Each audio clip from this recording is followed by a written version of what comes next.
everybody, it's Rebecca here at Y Mermaids, and it's time for my March wrap-up. I read a total of 6 things in March, which is not as good as the rest of the year so far, but it's still not bad. I had a busy month in March. I went to New York. You can check out that vlog somewhere. And I, was busy. I was doing things. I watched a lot of Great British Bake Off. I got sick. So anyway, I read 6 things, which is it's still pretty good. I'm still pretty proud of it. So let's get into those 6 things that I read. If you break it down, I read 5 books and 1 audiobook, and I had an average of a 4-star rating. So not a bad reading month, really. It was kind of a 3.5 to a 4.5, and then a lot of 4s in between.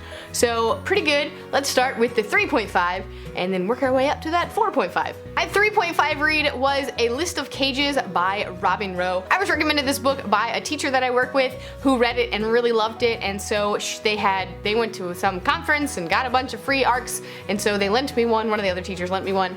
And so I read it, and it's basically a contemporary about 2 boys, and one of them is dealing with abuse and just a lot of things going on in his life that are not so great. And the other boy is he's just a really nice, kind boy who befriends him, and there's a little bit of history there. But it was really good, it was really cute. I really liked the portrayal of some of these different issues in YA contemporary. One of the things I had an issue with though was that all the adults were like mean, evil people, and I'm like, excuse me, I'm an adult and I'm a teacher and I am not mean and cruel. Like, why can't we have somebody nice? Some adult that is nice and like there for this kid.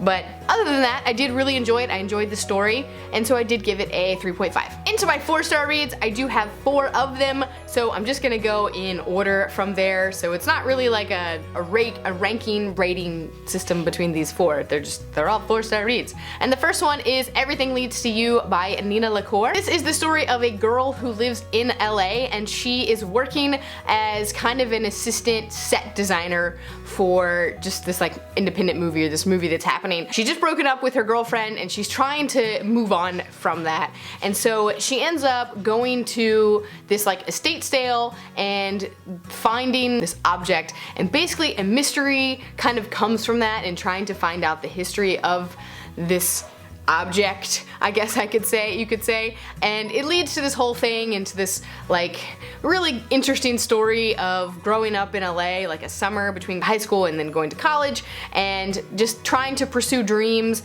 and falling in love. And it's a really cute story. As someone who lived in LA for a while and was into the film industry and everything, I really enjoyed that part of it. Parts of it are very unrealistic in that sense, but I did really enjoy going back to that place and kind of being able to relate to her in that sense. So I did really enjoy it, and I gave it 4 stars. Next up is George by Alex Gino, and this is the story of a young boy who identifies as a girl, and I think she's about in 3rd grade or so, and she really wants to play Charlotte in her class's production of Charlotte's Web. But as to the outside world, she is a boy. No one else really understands that. So it is a first-person account of a young person identifying as the opposite gender from which they were born. And so it's very interesting. It's really good to kind of get into that mindset and to see what it's really like. And I really enjoyed it. And it's a really cute story. I really liked the main character, and I really enjoyed it, and I highly, highly, highly recommend it. Also, just in case you don't know, it looks like on the cover like it would be like a Curious George. It's not Curious George at all related. There's no Curious George whatsoever, so that's not what it is. In case you thought that, because for some reason I thought that. I was wrong.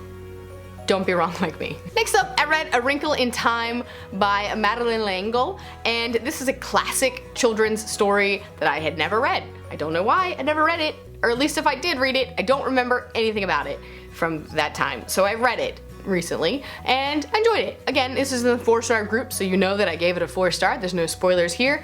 And if you don't know, this is the story of a young girl and her young brother, who's kind of like a genius prodigy, and then this other boy that they meet, and they are trying to find the father. The father's been missing for some time, and they're trying to go find him. And then these old witches that are helping them, and they're going through time and space and stuff, and it's really cool.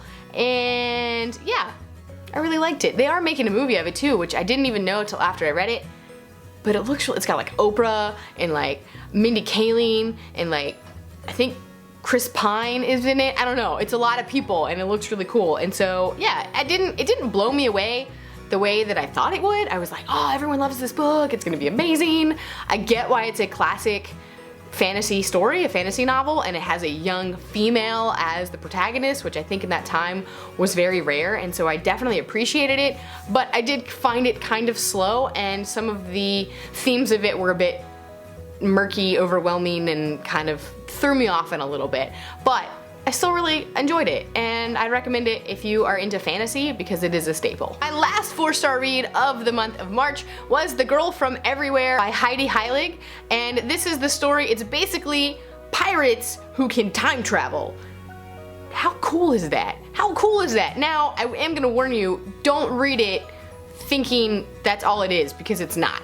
Basically, it's a girl who, her dad is this time traveling pirate kind of thing, and he's trying to get back to his wife before she died. And so it's this struggle because she died giving birth, and so, you know, if he saves her, will the girl, the protagonist, exist? And there's kind of this clashing of interests going on here, but it's also her father, and so it ends up kind of in the end being a heist story more than this time traveling pirate story, but I still really enjoyed it. Like, it's in Hawaii. It made me like want to go and chill, and I went to Hawaii over the summer and I miss it, and I'm like, I want to go back, and this definitely made me want to go back. I really enjoyed it because of that, but don't go in just thinking it's time traveling pirates, because that's like the sort of the beginning, and then the ending part is this heist. So it's really good.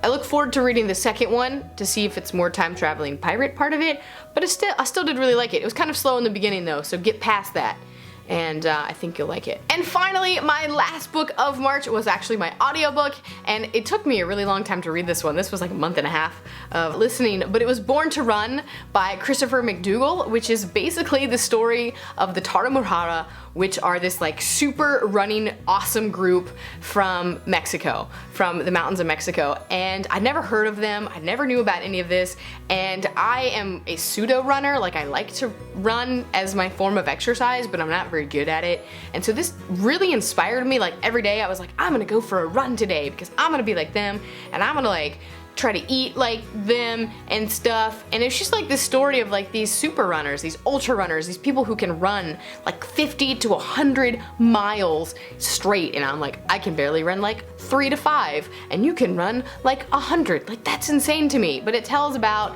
these people and how they do it and some of the different tricks. It talks about barefoot running, talks about chia seeds, these are some of the secrets. But it also just kind of talks about the joy of running and how you can kind of be more like the Tarahumara, and how their culture has impacted them. It was very, very, very interesting. If you are a runner or you like to run even every once in a while, it was definitely enlightening and a really good audiobook. The narrator was not the author in this case, which is normally what I do, but he did a really good job, and I really was invested into it, and I really liked it. It wasn't one that like I was like, I can't wait to listen to Born to Run today, but every day when I listened to it in the car, like driving to work, I'd drive home and I'd be like, oh man, I can't wait to go home and like put on my running shoes and like go out for a run on the trail behind my house, which is really cool. So definitely, if you are into that kind of thing, or you want to be into that kind of thing, I definitely recommend it to you. Well, that is it for my wrap up, all the books that I read in March. Well, let me know if you've read any of these, what your thoughts are, and then what was your favorite book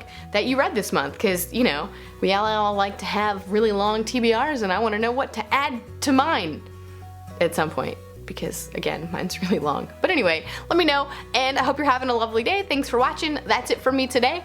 I'll see you next time.